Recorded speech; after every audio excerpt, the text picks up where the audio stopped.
Good morning, students. Today I am going to teach BA final year paper 1 poetry and drama, and the name of the poem is There is Pleasure in the Pathless Woods. This poem is written by Lord Byron, whose full name is George Gordon Byron, and he was born on 22nd January 1788 and he died on 19th April 1824. He was also the leading figure of the Romantic movement. Now, Childe Harold's Pilgrimage is a long narrative poem, and another point to remember is that this poem, which is in your syllabus, that is, There is a Pleasure in the Pathless Wood, is the canto 4 of this long narrative poem, whose title is Childe Harold's Pilgrimage. This poem is semi-autobiographical nature, and one more thing to remember about this long narrative poem, that is Childe Harold's Pilgrimage, is that the publication of this poem caused Byron to remark, I quote, "I awoke one morning and found myself famous," unquote. And this poem was published in 1812, and with this publication it brought sudden fame and renown to Lord Byron. So let's begin the poem. There is a pleasure in the pathless woods. Pleasure means happiness, and pathless woods refers to forest trails. There is a rapture means excitement or pleasure on the lonely shore, that is on the seashore where nobody intrudes, nobody comes. What the poet means to say is that even the solitude is to be enjoyed. There is a society. Now here the seashore is personified, and he says that though nobody intrudes at the seashore, but still in the silence, in the solitude, in the loneliness, there is a society where none intrudes. Intrudes means comes. By the deep sea and music in its road, that the coming and going of the waves, the receding and falling of the waves on the seashore, all this causes a roar, a kind of music. I love this. Next line is very meaningful. I love not man the less, but nature more. Now this refers to that although human beings, they are social beings, but still the poet says that he does not hate human beings, but he prefers the company of nature. From all I may be or have been before, that whatever the poet is, to mingle with the universe, to be one with the nature and feel what I can never express. The poet says, when he is one with the universe, when he is one with the nature. So, what he feels a kind of pleasure, a kind of rapture, and what he feels with nature, he has no words to express, yet he cannot conceal this happiness when he is in union with nature.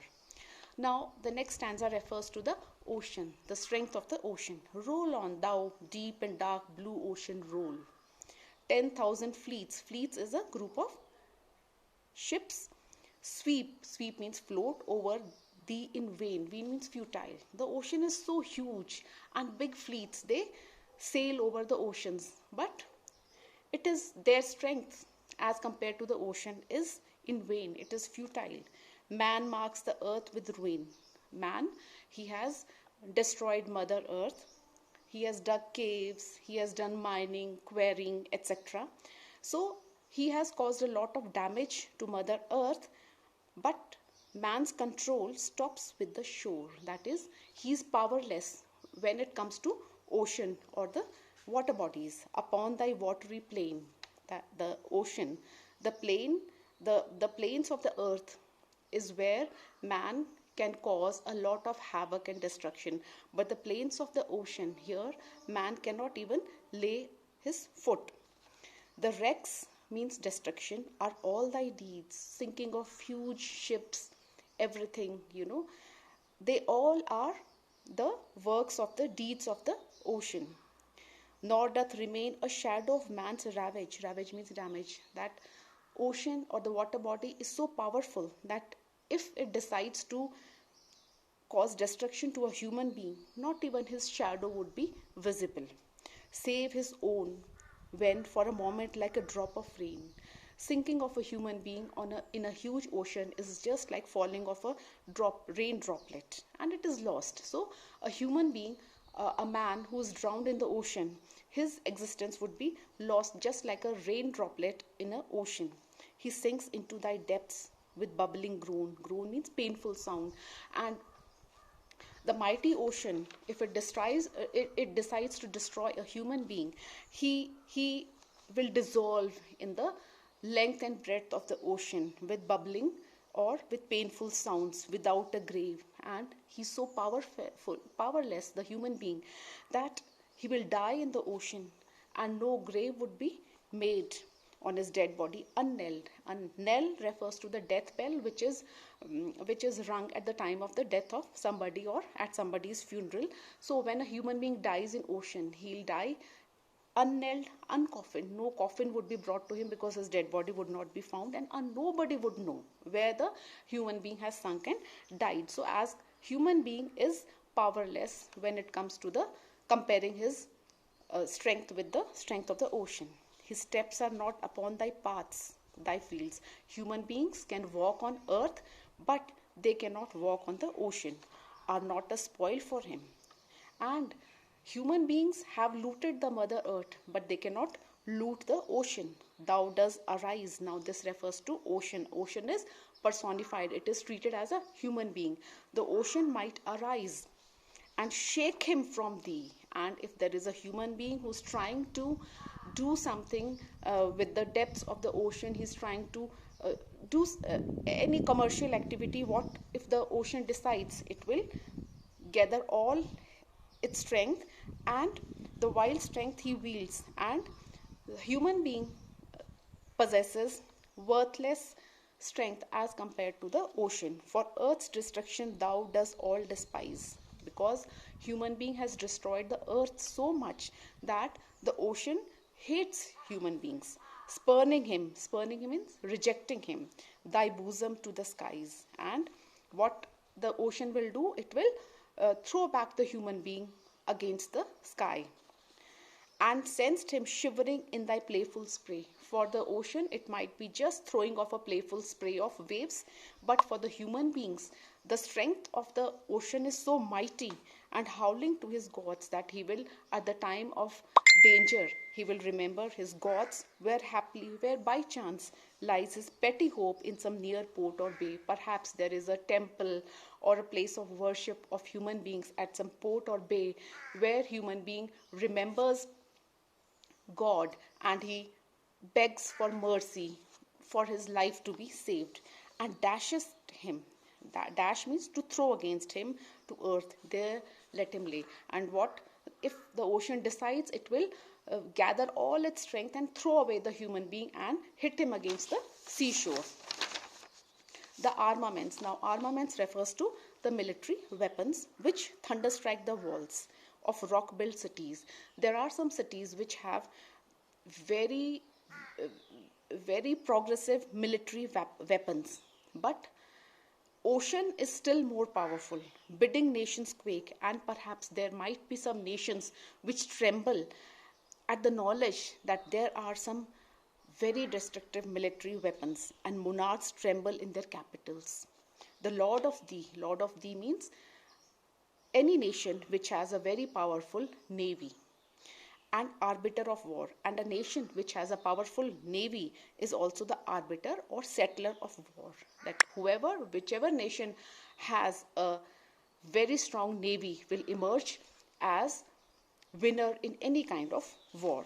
These are thy toys, but these armaments, powerful ships, submarines, etc., these are toys for the ocean. That yet ocean is more powerful.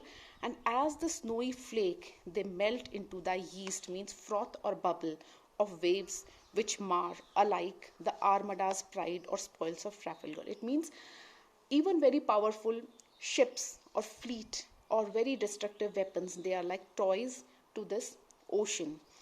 Armada's pride, this refers to the invincible armada or the Spanish fleet which was sent against England in 1588, and it was defeated by the English and later destroyed by storm. So what is to be noted?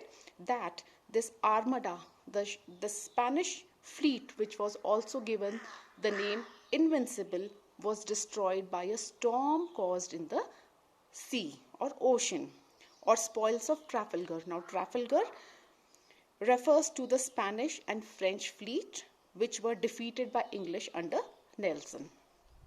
So now let's come to the next stanza. Thy shores are empires. Now this refers to the setting of the Mediterranean Sea and all the countries which are surrounding the Mediterranean Sea. History has shown that they were great empires and their old names were Assyria, Greece, Rome, Carthage. What are they? So it is the Mediterranean Sea or the water bodies which has given power to these sea facing or the empires which are at the seashore. Thy waters washed them powers. The waters of the Mediterranean Sea gave power to these empires while they were free, and many a tyrant since, and many cruel rulers have ruled these empires. Their shores obey the stranger, slave or savage, through water or through ships. A stranger, slave or savage would come to these huge empires and would start ruling. So it is the water of these water bodies which gave power to these bordering empires and brought a stranger, slave or savage to rule these empires. Their decay has dried up realms to deserts, and all those history has shown those great empires, the state, the countries, now they have decayed. The water has also given power to these empires and has also destroyed these great empires by flood. Not to thou unchangeable save, but the ocean, the water body, is unchangeable. Save except to thy wild waves play. Only the playful nature of the waves, it is changing. The waves come and go, there is a ripple effect and there is a sea storm. Except for the activities of the water, everything remains the same in the sea. Time writes no wrinkle, even the time which destroys or which has aged everybody, but it could not age the water body or the ocean on thine azure brow. Brow refers to the forehead, azure blue, the reflection of the sky on the water body. Such as creation's dawn beheld, when the creation began, when it was the first dawn of the creation, the water bodies are same as it used to be. There is no aging, except the only change in water bodies is the movement in the waves. Thou rollest now, and the oceans, the water bodies continue to roll, the water continues to flow. Thou glorious mirror, and the water bodies are like mirrors. That is, they reflect. Where the Almighty's form glasses itself, the sky is reflected in the water bodies, in tempests, and God's wrath is manifested through the storms in the oceans. In all time, calm or convulsed, whether the time is calm, peaceful, or the time is violent, in breeze, gale, or storm, whatever is the condition of the blowing wind, whether it is pleasant, whether it is strong, and whether it is in the form of a tempest, icing the poles, it might be very cold wind, or in the torrid, it might be, the climate might be very hot, dark, heaving. What the ocean is, it is dark, it is heaving, it is breathing very deeply, boundless, it is endless and sublime, and the ocean is grand, the image of eternity. And the ocean is boundless, it cannot be overpowered. The throne of the invisible, it is the throne, the seat of the God, the oceans. The throne of the invisible, even from out thy slime. And in the waterbed, under the ocean, there is a lot of slime or mud. The monsters of the deep are made. Life is found at the base of the ocean. Each zone obeys thee. The earth is divided, the universe is divided into several zones, and all the zones, they obey the ocean. Thou goest forth, the ocean goes to and fro, dread, fathomless, alone. It is alone, and everybody is in awe of the mighty ocean. Now there is a change in the thought of the poem, and there is a personal touch which is also quality of the romantic poets, that they used to introduce a personal element in the poetry. And I refers to the poet, and I have loved the ocean. He has loved the ocean, and my joy of youthful sports was on thy breast to be borne like the bubble onwards. Now, here the mood, the tone is nostalgic, and he remembers his childhood when he used to be indulged in water activities on the ocean. He used to be carried on the waves of the ocean, just like the modern activities of water surfing. From a boy, I wanton play. When he was a boy, during his childhood, he used to play with thy beakers, means the waves of the ocean. They to me were a delight, and in his boyhood, Byron used to feel very delightful in the company of playing with the waves of the ocean. And if the freshening sea, that means if the speed of the sea was increased, it was tumultuous, made them a terror, and it was terrifying for others. It was a pleasing fear, because the poet was young, he had strength, he was full of energy.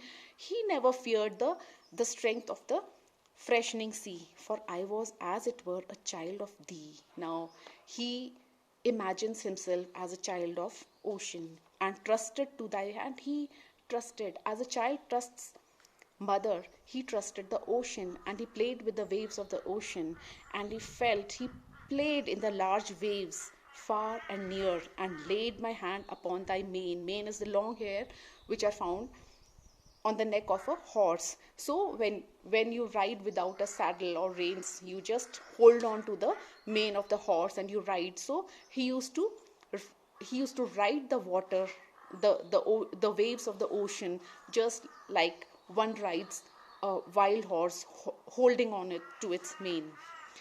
Now, next stanza, my task is done. Now, this is the last part of this poem. The task of writing the poem is over. My song had ceased. His poem is almost over. My theme has died into an echo. Now, the theme has also completed. It is fit the spell should break of this protracted dream. Protracted means prolonged. That is, writing of this poem is just like a long dream, and he says that this dream should come to an end, and writing of this poem is like an enchantment, a magic, or a spell, and this spell should come to an end. The torch shall be extinguished. Torch refers to the light or the inspiration. Now, the poet's inspiration of writing this long narrative poem is also ending.